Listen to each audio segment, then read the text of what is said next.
Today at AllWeb, I'm going to be talking about AI, okay? It's an AI conference. I'm coming at it from a slightly different angle though, and I'm going to be talking about perhaps we shouldn't believe the hype so much, and rather than concentrate on the efficiencies and the things that it might do for our businesses now, we should be thinking more about the entirely new business models and actually how it's going to change how we do business.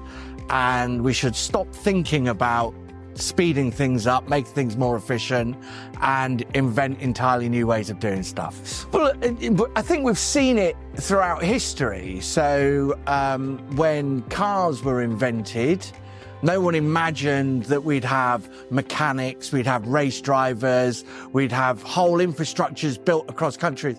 It created entirely new industries that simply didn't exist before. No one was trying to make the horse go quicker.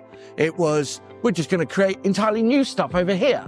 And I think we've been sucked into this idea that AI is going to change how we do our business now, when actually we should think, what entirely new businesses can we create with AI? So if you think about Google, okay, so Google are experimenting with autonomous vehicles. So here you've got a search engine company that are creating AI products to drive cars. So, but what they're doing, imagine this is the fourth most valuable company on the planet.